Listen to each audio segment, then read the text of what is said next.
कहानी की शुरुआत होती है जैक नाम के एक आदमी से जो हर रात एक ही सपना देखता था, जंग से पहले वाली धरती का। वैसी धरती जो आज तक उसने सिर्फ पुरानी तस्वीरों में देखी थी। वहीं एक अनजान औरत थी जो बस उसकी तरफ देखकर मुस्कुरा देती थी। अजीब बात ये थी कि जैक उससे कभी मिला भी नहीं था, फिर भी उसके अंदर उसके लिए एक गहरा लगाव महसूस होता था, जैसे वो कोई सपना नहीं बल्कि उसकी भूली हुई याद हो। खैर, जब उसकी आंख खुली तो वो साल 2077 में था। असल में 5 साल पहले उसकी याददाश्त मिटा दी गई थी, लेकिन ये सपने अब भी उसका पीछा नहीं छोड़ रहे थे। असल में जैक और विक्टोरिया को धरती पर एक खास मिशन के लिए भेजा गया था। बस 2 हफ्ते बाद उनका काम खत्म हो जाएगा और वो बाकी इंसानों के पास जा सकते थे। फिर हमें बताया जाता है कि 50 साल पहले स्कैवेंजर्स नाम की एलियन स्पीशीज ने धरती पर हमला किया था। उन्होंने अपनी टेक्नोलॉजी से मून को ही तबाह कर दिया, जिसके बाद भयानक तूफान और सुनामी आने लगी। तब इंसानों ने आखिरी ऑप्शन चुना, न्यूक्लियर वॉर,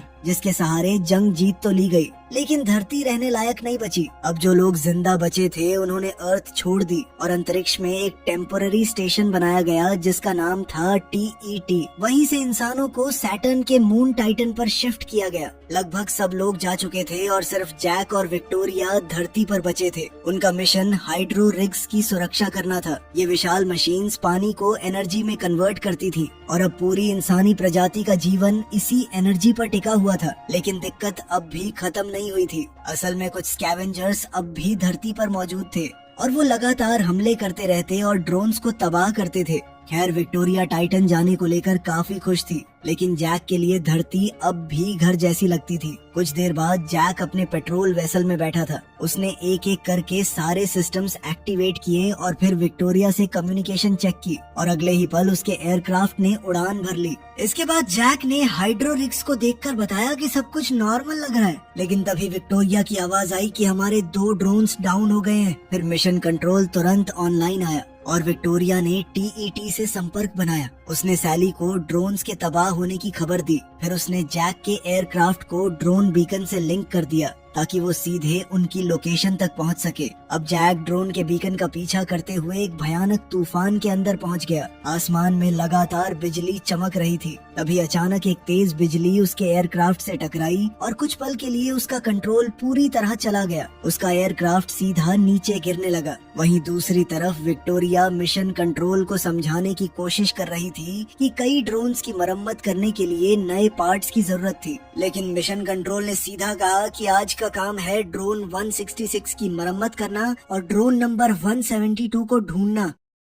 उधर जैक का एयरक्राफ्ट हवा में बुरी तरह घूम रहा था। कुछ ही पलों में वो जमीन से टकराने वाला था, लेकिन आखिरी पल पर उसने दोबारा कंट्रोल पा लिया और एयरक्राफ्ट को संभालकर ऊपर खींच लिया। फिर कुछ देर बाद वो पहले ड्रोन की लोकेशन तक पहुंच गया। लैंडिंग से पहले विक्टोरिया ने उस इलाके में स्कैवेंजर एक्टिविटी चेक की, लेकिन कुछ भी ढंग से दिखाई नहीं दे रहा था। फिर जैक ड्रोन के पास लैंड हुआ, जरूरी औजार निकाले और विक्टोरिया से उस पर नजर रखने को कहा। जब वो ड्रोन की मरम्मत कर रहा था और कॉम्स पर विक्टोरिया से बात कर रहा था, तब हम देखते हैं कि कोई दूर से उसे देख रहा था। विक्टोरिया ने उससे कहा कि ड्रोन अब ठीक नहीं हो सकता, लेकिन फिर जैक ने अपनी च्युइंग गम का इस्तेमाल किया और किसी तरह सिस्टम दोबारा चालू कर दिया। अब जैसे ही ड्रोन एक्टिवेट होने वाला था तो विक्टोरिया को मॉनिटर्स पर कुछ अजीब दिखा। तब जैक तुरंत पीछे मुड़ा, लेकिन सामने बस एक कुत्ता खड़ा था। फिर अगले ही पल ड्रोन ऑनलाइन आ गया। जैक ने जल्दी से कुत्ते को वहां से भगाया ताकि ड्रोन उसे मार न दे। फिर उसने ड्रोन को अपनी ID दी और ड्रोन ने उस पर हमला नहीं किया। इसके बाद ड्रोन ने आसपास का इलाका स्कैन किया, खासकर उस जगह को जहां से कोई छुपकर जैक को देख रहा था, लेकिन कुछ मिलने से पहले ही वो तेज रफ्तार से उड़ा और वहां से निकल गया। फिर कुछ देर बाद जैक लंच करते हुए विक्टोरिया से स्कैवेंजर्स के बारे में बात कर रहा था। उसका मानना था कि अब वो पहले से ज्यादा हिम्मती हो गए थे, लेकिन विक्टोरिया ने ठंडे अंदाज में कहा कि हमारे जाने के बाद यहाँ सिर्फ धूल और रेडिएशन बचेगा। लेकिन जैक अब भी रुकने को तैयार नहीं था। उसने दूसरे ड्रोन को जमीन पर ढूंढने का फैसला किया और अपनी बाइक लेकर निकल पड़ा। वो एक सुनसान और बर्बाद इलाके से गुजर रहा था जहाँ कभी पानी हुआ करता था। तभी उसे आगे कहीं से ड्रोन का एक कमजोर सिग्नल मिला, लेकिन ड्रोन नजर नहीं आ रहा था। फिर ध्यान से देखने पर उसे एक बड़ा गड्ढा दिखा और उसे लगा ड्रोन शायद उसी के अंदर गिर गया था। तब जैक ने विक्टोरिया को बताया कि वो अंदर जाकर ड्रोन को ढूंढेगा। विक्टोरिया ने उसे चेतावनी दी कि 15 मिनट बाद TET ऑफलाइन हो जाएगा और फिर वो बिल्कुल अकेला रह जाएगा। मगर जैक ने एक रस्सी अपनी बाइक से बांधी और धीरे धीरे नीचे उतरने लगा। वहीं दूर कहीं स्कैवेंजर्स अब भी उस पर नजर रखे हुए थे। हालात को देखते हुए विक्टोरिया ने उसकी लोकेशन पर ड्रोन बैकअप भी रिक्वेस्ट कर दिया। इधर जैक संभाल कर नीचे उतरता रहा। अब उसे ड्रोन की आवाज साफ सुनाई देने लगी थी और कुछ देर बाद उसने उसे देख भी लिया,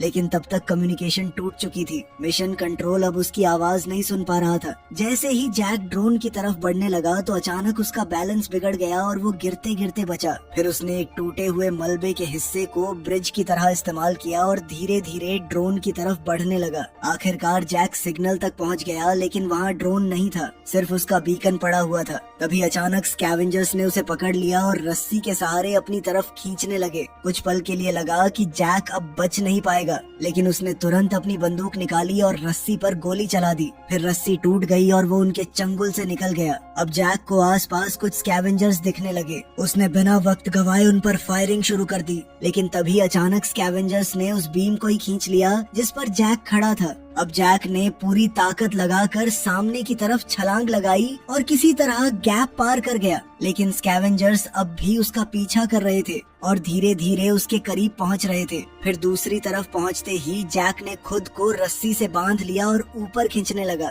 सब कुछ ठीक लग रहा था, लेकिन तभी किसी ने नीचे से गोली चला दी और रस्सी टूट गई और अगले ही पल जैक सीधा गड्ढे के अंधेरों में जा गिरा। अब हालात पूरी तरह बदल चुके थे। स्कैवेंजर्स उसकी तरफ बढ़ रहे थे और जैक के पास बचने का कोई रास्ता नहीं था। लेकिन तभी अचानक एक ड्रोन वहां आ पहुंचा। उसने पूरे इलाके को स्कैन करना शुरू किया और बिना चेतावनी दिए फायरिंग कर दी। कुछ ही पलों में पूरा इलाका धमाकों से भर गया। ड्रोन ने एक एक करके सारे स्कैवेंजर्स को खत्म कर दिया। ये वही ड्रोन नंबर 166 था। इसी बीच जैक को जमीन पर एक किताब मिली। पता नहीं क्यों, लेकिन उसने उसे अपने साथ रख लिया। फिर काफी मुश्किल के बाद जब वो वापस ऊपर पहुंचा तो उसने देखा उसकी बाइक गायब थी। स्कैवेंजर्स उसे चुरा कर ले जा चुके थे। खैर किसी तरह जैक घर वापस लौट आया। फिर जब वो नहा रहा था तब उसके दिमाग में एक और पुरानी याद चमकी, इस बार न्यूयॉर्क की। ये सपने अब धीरे धीरे ज्यादा असली लगने लगे थे। फिर कुछ देर बाद जैक एक ड्रोन की मरम्मत कर रहा था। तभी उसका ध्यान उस किताब की तरफ गया जो उसे गड्ढे में मिली थी। वो उसे खोलकर देखने ही वाला था कि विक्टोरिया बीच में आ गई। वो खाना बना रही थी और पीछे सूरज धीरे धीरे डूब रहा था। तब जैक ने विक्टोरिया को कुछ फूल दिए जो वो काफी देर से अपने साथ लेकर घूम रहा था, लेकिन विक्टोरिया ने बिना कुछ सोचे उन्हें बाहर फेंक दिया। उसका कहना था कि उनमें टॉक्सिन्स हो सकते हैं। खैर बाद में डिनर के दौरान जैक ने उसे बताया कि स्कैवेंजर्स उसे मारना नहीं चाहते थे, बल्कि जिंदा पकड़ना चाहते थे। ये सुनकर माहौल और भी अजीब हो गया। बाद में रात को अचानक से जैक की नींद खुल गई। वहाँ दूर कहीं एक बहुत बड़ा धमाका हुआ था। वो तुरंत जांच करने निकल पड़ा। वहाँ पहुंचकर उसने देखा कि एक हाइड्रो रिग तबाह हो चुका था। जैक को लगा स्कैवेंजर्स ने किसी ड्रोन को हथियार बना दिया है। तभी उसे एक अजीब सिग्नल मिला जो धरती से बाहर डाइवर्ट हो रहा था और यहीं से कहानी एक खतरनाक मोड़ लेती है। अब जैक बिना वक्त गवाए उस सिग्नल का पीछा करने लगा।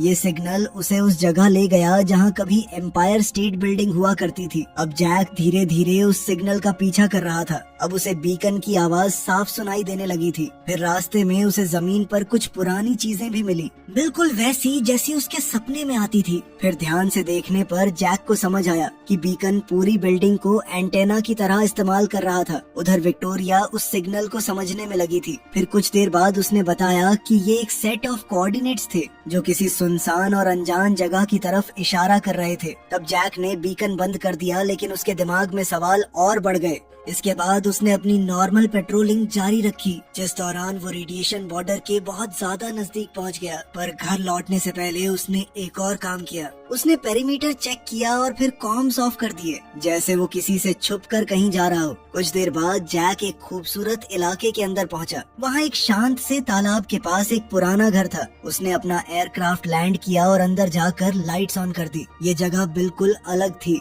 जैसे बर्बाद दुनिया के बीच किसी ने पुरानी धरती का एक टुकड़ा संभाल कर रख दिया हो। फिर जैक ने रास्ते से उठाई हुई छोटी छोटी चीजें घर के अंदर संभाल कर रख दी, जैसे वो किसी गुम हो चुकी सभ्यता की याद इकट्ठा कर रहा हो। फिर उसने एक पुराना लेड जेपलिन का रिकॉर्ड चालू किया। म्यूजिक धीरे धीरे पूरे घर में गूंजने लगा। जब जैक बाहर आया तो वो और खामोशी से उस जगह को महसूस करने लगा। शायद वो सोच रहा था कि टाइटन जाने के बाद उसे ये सब कितना याद आएगा। कुछ देर बाद वो घास पर ही लेटे लेटे सो गया और फिर उसे अपना वही पुराना सपना आया। लेकिन तभी अचानक सब कुछ बदल गया। जैक ने आसमान से एक अनजान ऑब्जेक्ट को गिरते देखा। वो तुरंत अपना एयरक्राफ्ट लेकर उड़ा। विक्टोरिया ने उसे लोकेशन भेजी और अजीब बात ये थी कि ऑब्जेक्ट बिल्कुल उन्हीं कोऑर्डिनेट्स पर क्रैश हुआ था जो बीकन से मिले थे। फिर विक्टोरिया ने बताया कि मिशन कंट्रोल लगभग ऑफलाइन होने वाला है, इसलिए उसने जल्दी से टीईटी को हालात की खबर कर दी। अब सैली ने तुरंत ऑर्डर दिया कि जैक पीछे हट जाए। उसका कहना था कि ड्रोन्स पहले ही उस लोकेशन पर भेजे जा चुके हैं, लेकिन जैक ने इस बार ऑर्डर मानने से मना कर दिया। वो सीधा क्रैश साइट की तरफ बढ़ता गया और नजदीक पहुंचकर उसने देखा कि ये ऑब्जेक्ट किसी एलियन टेक्नोलॉजी जैसा नहीं लग रहा था। अब जैक ने साइट पर लैंड किया और अंदर जाकर देखा कि वहाँ कई हाइबरनेशन पॉड्स पड़े हुए थे। उनके अंदर असली इंसान मौजूद थे। तब जैक ने तुरंत विक्टोरिया को बताया कि उसे 5 ह्यूमन सर्वाइवर्स मिले हैं और फिर उसने आखिरी पॉड देखा और उसके होश उड़ गए। उस पॉड के अंदर वही औरत थी जो उसे सपनों में बार बार दिखाई देती थी, लेकिन असली शौक अभी बाकी था। अचानक ड्रोन्स वहाँ आ पहुँचे और बिना कुछ सोचे पॉड्स को तबाह करना शुरू कर दिया। फिर जैक ने उन्हें रुकने का ऑर्डर दिया, लेकिन ड्रोन 166 ने तो उसी पर टारगेट लॉक कर लिया था। कुछ पल के लिए लगा कि ड्रोन अब जैक को भी मार देगा, लेकिन फिर उसने जैक की आईडी क्लियर कर दी। लेकिन मुसीबत खत्म नहीं हुई थी। ड्रोन अब भी उस पॉड को तबाह करना चाहता था जिसमें वो औरत थी। तब जैक उस पॉड के सामने खड़ा हो गया और अगले ही पल उसने ड्रोन पर फायरिंग कर दी। उधर दूर कहीं स्कैवेंजर्स फिर से ये सब देख रहे थे। जैक जल्दी से पॉड को खींचकर अपने एयरक्राफ्ट तक लाया और बड़ी मुश्किल से वहाँ से निकल पाया। फिर कुछ देर बाद वो घर पहुँचा तो विक्टोरिया ने तुरंत दरवाजा खोला और दोनों ने मिलकर पॉड को खोला। फिर विक्टोरिया ने जैक से मेडिकल किट लाने को कहा। उसका मानना था कि उन्हें तुरंत टीईटी को खबर करनी चाहिए, लेकिन जैक ने उसे ड्रोन्स के हमले के बारे में बताया। जैसे ही दोनों बात कर रहे थे कि तभी अचानक पॉड के अंदर मौजूद औरत होश में आ गई। वो जोर जोर से उल्टी करने लगी। उसका शरीर कमजोर था और वो सीधा जैक की बाहों में गिर गई। लेकिन फिर उसने जैक को नाम से बुलाया। कुछ देर बाद जब वो पूरी तरह होश में आई तो उसने घबराकर सिर्फ एक सवाल पूछा, मैं कहाँ पर हूँ? पूछने पर उसने ये भी बताया कि उसका नाम जूलिया है। विक्टोरिया ने उसे क्रैश और उसकी क्रू के बारे में बताया, लेकिन जूलिया अब भी पूरी तरह कंफ्यूज्ड लग रही थी, जैसे उसे समझ ही नहीं आ रहा हो कि उसके साथ हुआ क्या है। फिर उसने धीरे से एक सवाल पूछा, मैं कितने टाइम तक सो रही थी? और जैक का जवाब सुनकर उसके होश उड़ गए। 60 साल। फिर कुछ देर बाद तीनों साथ बैठकर लंच कर रहे थे। तब जैक ने जूलिया से उस बीकन और उसके मिशन के बारे में पूछना शुरू किया। जूलिया ने बताया कि उसे अपनी शिप से फ्लाइट रिकॉर्डर लाना होगा। शायद उसमें सारे जवाब थे, लेकिन विक्टोरिया ने उसे साफ कह दिया कि पिछले 60 सालों में धरती पूरी तरह बदल चुकी थी। फिर दोनों ने जूलिया को एलियंस के कब्जे के बारे में सब कुछ बताया कि कैसे जंग हुई, कैसे इंसान टाइटन और स्पेस स्टेशन पर शिफ्ट हो गए। ये सब सुनकर जूलिया शॉक में थी। तभी उसकी नजर जैक और विक्टोरिया के हाथ पर पड़ी और वो हल्की सी हंसी हंस पड़ी। लेकिन विक्टोरिया को जूलिया बिल्कुल पसंद नहीं आ रही थी। उसकी आंखों में एक अजीब बेचैनी थी। फिर कुछ देर बाद जैक और विक्टोरिया अकेले बात कर रहे थे। विक्टोरिया ने सीधा कह दिया कि वो जूलिया को यहाँ नहीं रखना चाहती। तब जैक ने उससे एक अजीब सवाल पूछा, क्या तुम्हें मिशन से पहले का कुछ याद है? क्या तुम उसे पहचानती हो? ये सुनते ही विक्टोरिया गुस्सा हो गई। उसने जैक को याद दिलाया कि जूलिया का बीकन ही स्कैवेंजर्स को उन तक ले आया था और अब स्कैवेंजर्स उनका घर तक ढूंढ चुके थे। हालात धीरे धीरे और खतरनाक होते जा रहे थे। फिर रात में जूलिया जाग रही थी जब जैक उसके पास आया। जैक ने उसे बताया कि विक्टोरिया उसके बारे में टीईटी को खबर कर देगी और फिर किसी को उसे लेने नीचे भेज दिया जाएगा। लेकिन जूलिया अब भी सिर्फ एक चीज के बारे में सोच रही थी, फ्लाइट रिकॉर्डर। उसका कहना था कि उन दोनों को सच जानने की जरूरत है। आखिरकार जैक उसके साथ क्रैश साइट पर जाने के लिए मान गया। कुछ देर बाद दोनों क्रैश साइट पर पहुंच गए। वहीं विक्टोरिया उन्हें एयरक्राफ्ट के कैमरा से देख रही थी। फिर जैसे ही जूलिया ने तबाह हो चुके पॉड्स देखे तो उसका चेहरा उतर गया। तब जैक ने धीरे से कहा कि वो उन्हें बचा नहीं पाया। उधर विक्टोरिया ने मॉनिटर्स पर किसी को हलचल करते हुए देखा। उसने जैक को चेतावनी देने की कोशिश की, लेकिन तब तक देर हो चुकी थी। जूलिया को आखिरकार फ्लाइट रिकॉर्डर मिल गया था, लेकिन उसी वक्त अचानक स्कैवेंजर्स सामने आ गए। एक स्कैवेंजर ने जैक को जोर से धक्का दिया और वो सीधा नीचे गिर गया। फिर जैक ने तुरंत एयरक्राफ्ट को वापस भेज दिया, लेकिन अगले ही पल स्कैवेंजर्स ने उसे पूरी तरह बेहोश कर दिया। अब जैक और जूलिया दोनों स्कैवेंजर्स के कब्जे में थे। सुबह होते ही जैक का एयरक्राफ्ट अकेले ही विक्टोरिया के पास वापस लौट आया। बाद में जब मिशन कंट्रोल ऑनलाइन आया तो विक्टोरिया ने उन्हें पूरी सच्चाई नहीं बताई। उसने बस इतना कहा कि जैक कॉम से डिस्कनेक्ट हो गया था। इसीलिए विक्टोरिया ने उसकी लास्ट नोन लोकेशन पर एक ड्रोन भेजने की गुजारिश की। उधर जैक धीरे धीरे होश में आ रहा था। उसकी आंखों पर एक तेज लाइट पड़ रही थी। उसके हाथ बंधे हुए थे और वो हिल भी नहीं पा रहा था। तभी अंधेरे में से एक आवाज गूंजी। वो उसी किताब की लाइंस पढ़ रही थी जो जैक को गड्ढे में मिली थी। तभी अचानक अंधेरे में एक आदमी ने सिगार जलाई। धीरे धीरे उसका चेहरा सामने आया। उसने जैक को देखते हुए कहा कि वो काफी टाइम से उस पर नजर रखे हुए था और उसने नोटिस किया था कि जैक बाकी लोगों से ज्यादा क्यूरियस था। जैक ने तुरंत जवाब दिया कि उन्हें उससे कुछ नहीं मिलने वाला क्योंकि उसकी याददाश्त मिटाई जा चुकी है। लेकिन उस आदमी ने एक के बाद एक अजीब सवाल पूछने शुरू किए। क्या तुम कभी किसी असली स्कैवेंजर से मिले हो? क्या तुम कभी रेडिएशन जोन के अंदर गए हो? क्या तुमने कभी ज्यादा सवाल पूछने की कोशिश की? मगर जैक के पास इन सवालों का कोई जवाब नहीं था। तभी अचानक लाइट्स ऑन हो गईं और जैक ने जो देखा उससे उसके होश उड़ गए। वो पूरी बिल्डिंग इंसानों से भरी हुई थी, असली इंसान। ये देखते ही जैक पूरी तरह कंफ्यूज्ड हो गया। तब उस आदमी ने अपना नाम बताया, बीच। बीच ने जैक को समझाया कि वो लोग स्कैवेंजर्स नहीं बल्कि बचे हुए इंसान थे और उन्हें ड्रोन्स से छुपकर रहना पड़ता था क्योंकि ड्रोन्स को इंसानों को मारने के लिए प्रोग्राम किया गया था। फिर बीच ने उससे पूछा कि उसने जूलिया को ड्रोन से क्यों बचाया। तब जैक ने सीधा जवाब दिया कि कोई भी होता तो यही करता। तभी एक और आदमी उनके पास आया। उसका नाम साइक्स था। उसने चेतावनी दी कि ड्रोन जैक को ट्रैक करते हुए यहाँ तक पहुँच सकता है। उधर विक्टोरिया मिशन ड्रोन का डेटा चेक कर रही थी तो सैली ने कंफर्म किया कि वो जैक ही था। इधर बीच के आदमियों ने जैक की रस्सियां खोल दी और उसे नीचे अपने अंडरग्राउंड बेस में ले गए। वहाँ बीच ने जैक को सच बताया। उसने कहा कि जूलिया का शिप उन्होंने ही गिराया था क्योंकि उन्हें उसका रिएक्टर चाहिए था। फिर उसने जैक को एक और खतरनाक प्लान के बारे में बताया। शिप का रिएक्टर और ड्रोन से निकाले गए फ्यूल सेल्स मिलकर एक न्यूक्लियर बॉम्ब बना सकते थे और उनके पास एक ड्रोन भी था जो उस बॉम्ब को कैरी कर सकता था। लेकिन प्रॉब्लम ये थी कि उस ड्रोन को एक्सेस सिर्फ जैक कर सकता था। दूसरी तरफ एक एक्टिव ड्रोन जैक के डीएनए सिग्नल को ट्रेस करता हुआ उनके अड्डे की तरफ तेजी से बढ़ रहा था। अब बीच चाहता था कि जैक उस पकड़े हुए ड्रोन को प्रोग्राम करे ताकि वो न्यूक्लियर बॉम्ब लेकर सीधा टीईटी के सेंटर तक पहुंच जाए और हमेशा के लिए ये जंग खत्म हो जाए। लेकिन जैक ने साफ मना कर दिया और अगले ही पल साइक्स ने उस पर गोली चला दी। अब हालात और भी खराब तब हुए जब स्कैवेंजर्स जूलिया को वहाँ ले आए और जैक को उसकी जान की धमकी देने लगे। लेकिन तभी अचानक पूरी बिल्डिंग में अलार्म बजने लगा। असल में एक ड्रोन उनके अड्डे तक पहुंच चुका था। ड्रोन अंदर आते ही पूरे इलाके को स्कैन करने लगा। स्कैवेंजर्स ने उसे रोकने की कोशिश की लेकिन ड्रोन ने कुछ ही पलों में कई लोगों को मार दिया। आखिरकार साइक्स ने किसी तरह उस ड्रोन का खात्मा कर दिया।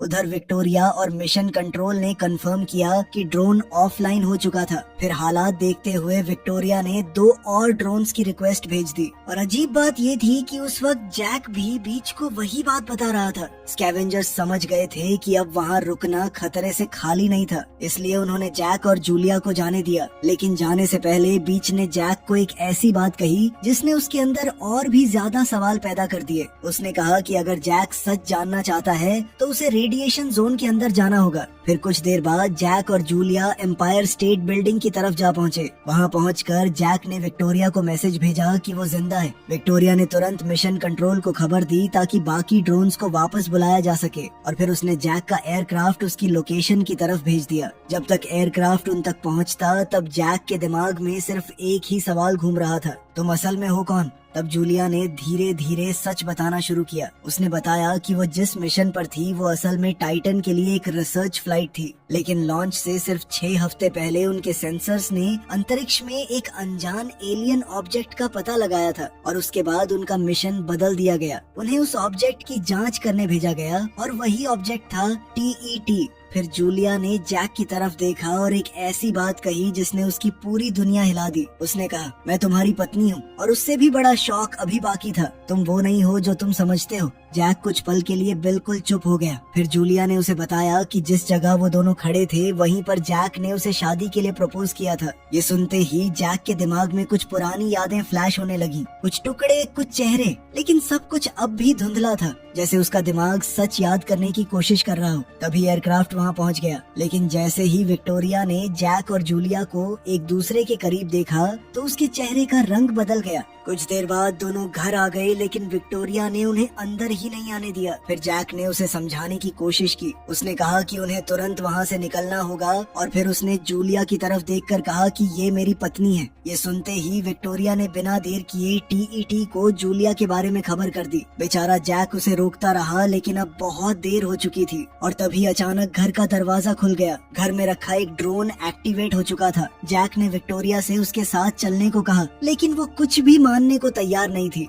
न वो जैक की बातों पर यकीन कर रही थी और न सच कबूल कर पा रही थी। अगले ही पल ड्रोन ने फायरिंग कर दी और विक्टोरिया वहीं मारी गई। ड्रोन अब धीरे धीरे जैक की तरफ बढ़ने लगा। वो उसे भी मारने वाला था, लेकिन तभी जूलिया ने फायरिंग करके ड्रोन को तबाह कर दिया। इसके कुछ देर बाद जैक ने आखिरकार टीईटी से सीधी बात की। उसने कहा कि वो जैक और जूलिया को अंदर लाना चाहते हैं ताकि उन्हें एक नया मिशन दिया जा सके। अब सब कुछ साफ होने लगा था। तभी जैक और जूलिया तुरंत घर छोड़कर निकल गए, लेकिन टीईटी ने उनके पीछे ड्रोन्स भेज दिए और यहीं से शुरू हुई एक खतरनाक चेस। ड्रोन्स लगातार उनका पीछा कर रहे थे। बचने के लिए जैक सीधा तूफान के अंदर घुस गया ताकि बिजली ड्रोन्स पर गिर सके। कुछ पल के लिए ड्रोन्स रुक भी गए, लेकिन फिर दोबारा उनके पीछे आ गए। तब जैक ने एयरक्राफ्ट को एक झरने के पीछे छुपा दिया। इसकी वजह से ड्रोन्स कुछ पलों के लिए कंफ्यूज हो गए। बस वही मौका था कि जैक अचानक पीछे से निकला और 2 ड्रोन्स को उड़ा दिया। लेकिन आखिरी ड्रोन इतनी आसानी से खत्म होने वाला नहीं था। उसने लगभग उनका शिप क्रैश कर ही दिया था, लेकिन जैक ने किसी तरह उसे तबाह कर दिया। लेकिन असली मुसीबत अभी भी बाकी थी। ड्रोन 166 अभी भी उनका पीछा कर रहा था। वो सीधा उन्हें धक्का देते हुए रेडिएशन जोन के अंदर ले गया। अगले ही पल वो उनके शिप से टकरा गया और पूरा एयरक्राफ्ट तबाह हो गया। आखिरकार जैक को मजबूरी में इमरजेंसी एस्केप लीवर खींचना पड़ा। अब दोनों रेडिएशन जोन के अंदर फंस चुके थे। कुछ देर बाद जैक को दूर कहीं एक ड्रोन की आवाज सुनाई दी। वो देखने गया कि ड्रोन एक्टिव है या नहीं, लेकिन तभी उसने कुछ ऐसा देखा जिसने उसके पैरों तले जमीन खींच ली। उसके सामने बिल्कुल उस जैसा एक और एयरक्राफ्ट लैंड हुआ। जैक ने दूरबीन से अंदर देखने की कोशिश की, लेकिन उसे उस आदमी का चेहरा साफ नजर नहीं आया। इसलिए वो धीरे धीरे करीब गया और फिर उसने जो देखा उस पर यकीन करना नामुमकिन था। वो आदमी कोई और नहीं, खुद जैक था। दूसरे जैक ने तुरंत उस पर बंदूक तान दी और अपने हथियार नीचे डालने को कहा। लेकिन उससे भी ज्यादा हैरानी की बात ये थी कि उस दूसरे जैक को भी जूलिया याद थी, जैसे वो भी वही आदमी हो। जल्द ही दोनों जैक्स के बीच लड़ाई शुरू हो गई। पहले दोनों बंदूक के लिए लड़ने लगे और फिर बात सीधा हाथापाई तक पहुंच गई। अब दोनों एक दूसरे को बुरी तरह मार रहे थे, जैसे दोनों को समझ ही नहीं आ रहा हो कि सामने वाला दुश्मन है या खुद का ही एक हिस्सा। आखिरकार पहले जैक यानी जैक 49 ने किसी तरह दूसरे जैक यानी जैक 52 को गिरा दिया और उसे हिलने लायक नहीं छोड़ा। लेकिन तभी अचानक से ड्रोन 166 दोबारा से एक्टिवेट हो गया। लेकिन जैक 49 ने बिना वक्त गवाए ड्रोन का फ्यूल सेल निकाल लिया और ड्रोन तुरंत बंद हो गया। उसके बाद जैक ने जूलिया को आवाज लगाई, लेकिन जैसे ही वो उसके पास पहुंचा तो उसका चेहरा उतर गया। उसने देखा कि जूलिया को गोली लग चुकी थी। अब जैक तुरंत उसे उठाकर सुरक्षित जगह ले गया। फिर उसने जैक 52 को बांधा, उसका एयरक्राफ्ट लिया और सीधा उसके बेस की तरफ निकल पड़ा। कुछ देर बाद जब वो वहाँ पहुँचा तो उसने देखा कि सब कुछ लगभग एक जैसा था। घर, चीजें, हर डिटेल, जैसे किसी ने एक ही जिंदगी को बार बार कॉपी किया हो। अब जैक जल्दी से मेडिकल किट ढूंढने लगा, लेकिन तभी विक्टोरिया 52 उसके सामने आ गई। मगर जैक ने किसी तरह उसे यकीन दिला दिया कि वो उसका ही जैक है। जब वो वापस जूलिया के पास पहुंचा तब तक जैक 52 वहां से भाग चुका था।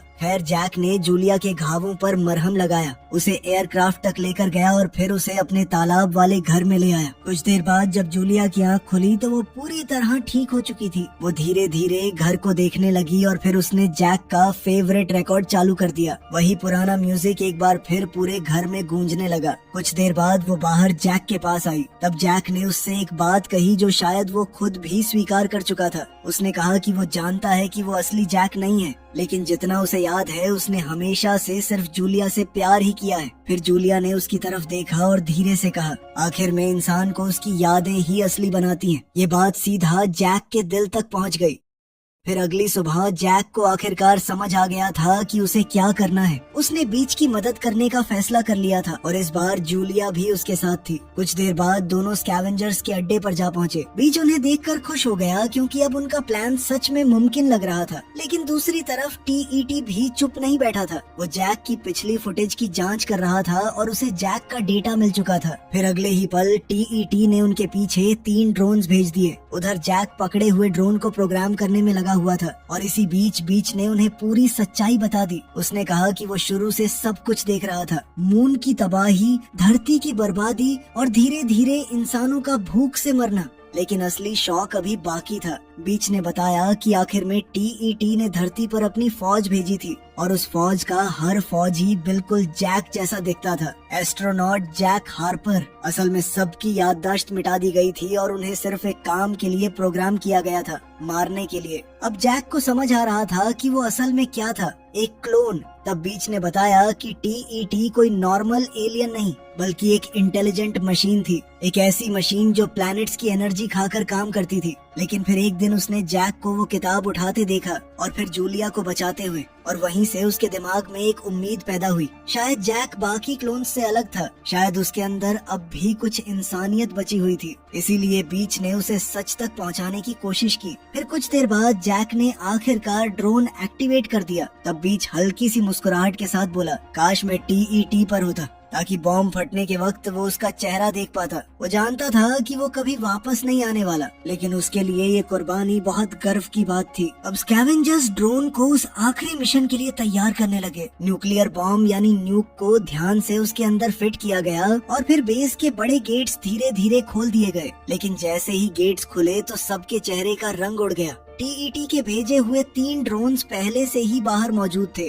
और अगले ही पल वो सीधा अंदर घुस आए। पूरा बेस गोलियों और धमाकों से गूंज उठा। हर तरफ अफरा तफरी मच गई। स्कैवेंजर्स पूरी ताकत से लड़ रहे थे लेकिन मशीन्स बहुत ज्यादा ताकतवर थी। कुछ ही पलों में कई लोग मारे गए। तभी बीच ने किसी तरह एक ड्रोन को उड़ा दिया, लेकिन पहले उस ड्रोन ने बीच को बुरी तरह जख्मी कर दिया। और सबसे बुरी बात ये हुई कि न्यूक वाला ड्रोन भी तबाह हो गया। अब हालात हाथ से निकलते जा रहे थे। तभी साइक्स ने दूसरा ड्रोन तबाह कर दिया और तीसरे को जैक ने खत्म किया। लेकिन अब उनका असली प्लान फेल हो चुका था। तभी जूलिया ने एक नया प्लान सोचा। उसने जैक से कहा कि टीईटी ने खासकर उसे जूलिया को लेकर आने को कहा था, इसलिए वो जूलिया को एक पॉड में लेकर जा सकता था और उस पॉड के अंदर न्यूक भी छुपा सकता था। ये प्लान काफी खतरनाक था और शायद वापस लौटने का कोई चांस भी नहीं था। फिर कुछ देर बाद जैक और जूलिया एक पेंटिंग के सामने खड़े थे जो जूलिया को पुरानी धरती और अपने घर की याद दिलाती थी। दोनों बिना कुछ बोले एक दूसरे को देख रहे थे, जैसे दोनों समझ चुके थे कि शायद ये उनकी आखिरी मुलाकात हो। खैर फिर जैक ने पॉड तैयार किया और जूलिया को उसके अंदर लिटा दिया। पॉड बंद करने से पहले उसने धीरे से कहा, हमारे बारे में सपना देखना, और फिर उसने पॉड बंद कर दिया। जैक उस पॉड को खींचकर अपने एयरक्राफ्ट तक ले गया और मैप को टीईटी की तरफ सेट कर दिया। फिर फ्लाइट के दौरान उसने शिप का पुराना रिकॉर्डिंग चलाया और धीरे धीरे उसकी सारी यादें वापस आने लगी। अब आखिरकार सच सामने आ रहा था। असल में जैक उस मिशन का कमांडर था। सैली कोई एआई वॉइस नहीं थी, बल्कि उस वक्त नासा में एक ऑफिसर थी और विक्टोरिया उसकी को पायलट। जूलिया के साथ बाकी क्रू हाइबरनेशन में थे। फिर रिकॉर्डिंग में जैक और विक्टोरिया पहली बार टीईटी के करीब पहुंच रहे थे, लेकिन तभी उन्हें समझ आया कि टीईटी उनके शिप को अपनी तरफ खींच रहा है। ऐसे खतरनाक हालात देखकर जैक ने तुरंत फैसला लिया। उसने हाइबरनेशन मॉड्यूल एयरक्राफ्ट से अलग कर दिया ताकि क्रू बच सके, लेकिन वो और विक्टोरिया खुद टीईटी के अंदर खींच लिए गए और यहीं सब कुछ बदलने की शुरुआत थी। असलियत में भी जैक अब टीईटी के अंदर घुस रहा था। फिर जैसे ही वो अंदर पहुंचा तो ड्रोन्स ने उस पर निशाना लॉक कर लिया, लेकिन जैक ने किसी तरह टीईटी को यकीन दिला दिया कि उसे और करीब आने दिया जाए। फिर जब वो कंट्रोल सेंटर की तरफ बढ़ रहा था तब उसने कुछ ऐसा देखा जो और भी खौफनाक था। हर तरफ उसके और विक्टोरिया के अनगिनत क्लोन्स मौजूद थे, जैसे टीईटी एक फैक्ट्री हो जो इंसानों को कॉपी कर रही हो। तभी वहाँ टीईटी की आवाज गूंजी, वेलकम होम जैक। इसके कुछ देर बाद जैक ने अपना एयरक्राफ्ट टीईटी के बिल्कुल सामने सामने लैंड किया। फिर वो पॉड बाहर निकला और धीरे से उसे खोला, लेकिन उस पॉड के अंदर जूलिया नहीं थी, उसके अंदर बीच था। वहीं दूसरी तरफ जूलिया का पॉड भी खुला, लेकिन वो टीईटी में नहीं बल्कि तालाब के पास वाले घर में जागी थी। तब उसे समझ आया कि जैक ने उसे बचाने के लिए वहाँ भेजा था। उधर धरती पर बचे हुए इंसानों के पास ड्रोन्स पहुँचने लगे थे, लेकिन टीईटी के अंदर जैक और बीच ने मिलकर न्यूक एक्टिवेट कर दिया और अगले ही पल एक भयानक धमाके ने पूरे टीईटी को तबाह कर दिया। उसके साथ ही दुनिया भर के सारे ड्रोन्स भी बंद हो गए।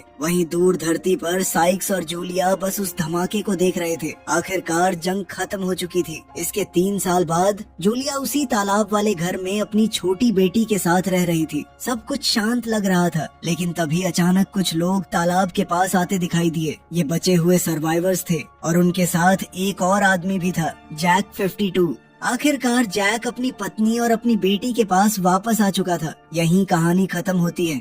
वीडियो पसंद आई तो लाइक कर देना, चैनल को सब्सक्राइब कर लेना। मिलते हैं अगली वीडियो में।